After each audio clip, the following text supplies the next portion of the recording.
All right. Now that I have my initial sketch and my objects all sketched out, I'm ready to start adding some value.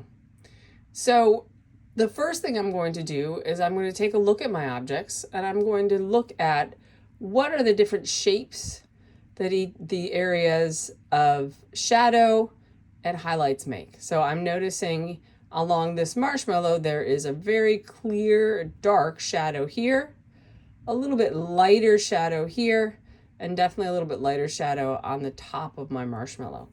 So the first thing I'm going to do is just very lightly, again, we're using a light pencil. This is an HB or a number 2 pencil, just your regular everyday writing pencil. I'm going to sketch out the shape that shadow makes. And then I'm also going to sketch out the shape that the next shadow, which is a little bit lighter here, makes. And then there is a bit of a light shadow on the surface, or on the top of that marshmallow. And so once I've sketched out and kind of figured out what shapes the shadows make, I'm going to start shading. When I'm shading, this first layer of shadow, even though this area is pretty dark, I'm not going to start out very dark. I'm going to build up my layers of value and my darkness of value gradually through many overlapping layers. So when I go in and I start shading this area of value, what I'm going to do is I'm going to use very light pressure, not pressing down that hard at all. And I'm using very short, overlapping pencil marks. For this drawing, I want my areas of shadow to look cohesive, to look like it's a surface of a marshmallow, not a bunch of pencil marks that stand out. I just want this to read as a smooth shadow. So I'm going to fill in this area with value. Again, short overlapping pencil marks. I'm also varying the direction of the pencil marks as well as I fill in this area.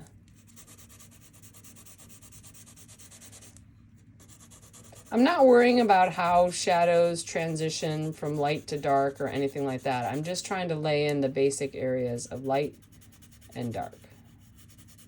Now, as we're starting to shade, I know a lot of people do like to blend out their pencil marks where it is completely smooth. If you do want to blend or smudge, you can, but one thing you should not do is you should not blend or smudge with your finger. Because on your hands, we do have oils, and those oils gets transferred to the paper, and it kind of creates a very inconsistent, muddy surface. So if you do want to blend out your pencil marks, what you can use is something called a blending stomp, which they sell at most art stores, and you can use that to very carefully blend out the surface of that graphite. But if you don't have one of those, the next thing you can get is just a very simple paper towel. And you can take your paper towel, you could fold it or roll it so that it has a point like this, and you can use that paper towel to blend out your graphite. It just gives you a lot more control. It makes it less muddy, and you don't transfer the oils of your hand onto the paper. I am not going to blend mine out. I tend not to do that, but again, that's a personal choice. But just make sure that you're using a proper tool if you are going to blend your graphite. All right, so I have one that I've already filled in. So here is my initial layer of graphite. You can see that I have my marshmallow, I have my areas of value, I have a kind of a darker area here. The next step after I've blocked in my areas of value is I need to really look at now how one area of value transitions into another.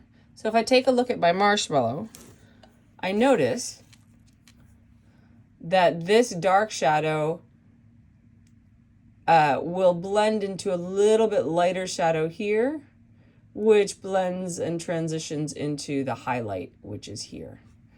And so the way that I'm going to do that is I have my shadow here. I don't have much of a transition, and I also have that outline I need to get rid of. So what I'm going to do is I'm going to take another fairly light pencil. I'm going to add one more area of a lighter value in between this darker value and then the highlight here.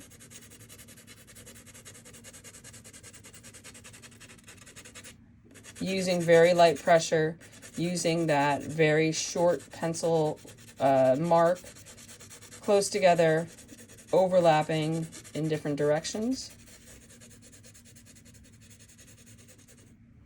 Then what I'm going to do is I'm going to take my eraser. I have one of these erasers.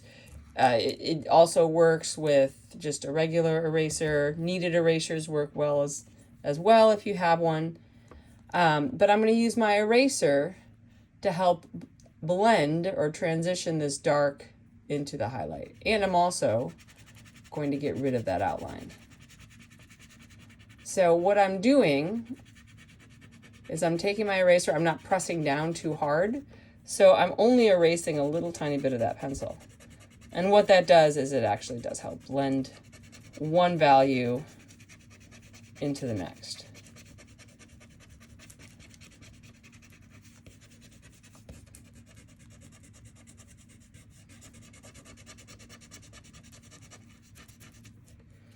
And it also helps me get rid of all my outlines that I still have here.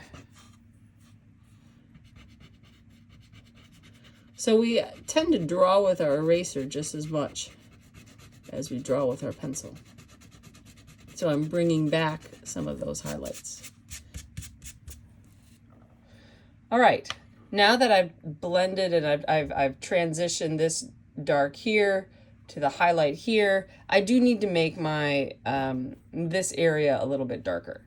And so I'm going to add same kind of pencil motion, but I am going to add another layer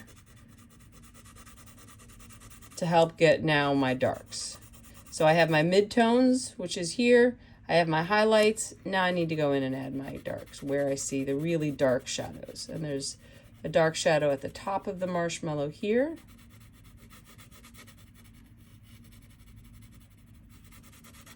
A dark shadow around this area here. Again, using those really short pencil marks, overlapping them so that I don't have any particular mark stand out more than any of the others, so it looks like a cohesive surface. And the way that I'm building up my darks is I'm overlapping. I'm not pressing really hard. I'm just overlapping layer upon layer of graphite. It does take some time. It does take some patience. But you don't want to go too dark too quickly.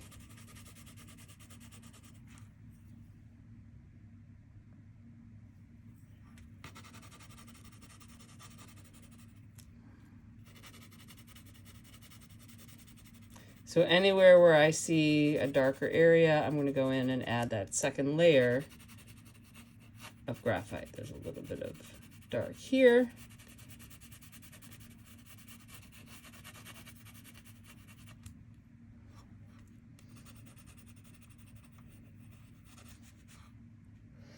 Now, what I'm noticing is that I have my highlight. I need to also do the area around my marshmallow because that's how I'm going to create this edge. Not with a line, but with a difference in value. Where this part of the marshmallow is going to be really light, this part here is much darker, because if I look, I notice the value of the paper here is actually darker than the value of that highlighted area of the marshmallow. So I'm going to go in with my pencil and I'm going to make this area a bit darker. And you can see as I'm shading, I'm not using an outline to define this edge, but I'm actually using just a change of value where this area is darker than this area. So it creates the edge of that marshmallow. And so anywhere where I see dark values, I just make sure that I'm adding many more layers. Areas that are a bit lighter, you're going to have fewer layers of pencil or graphite. And just make sure that you're building up those layers slowly.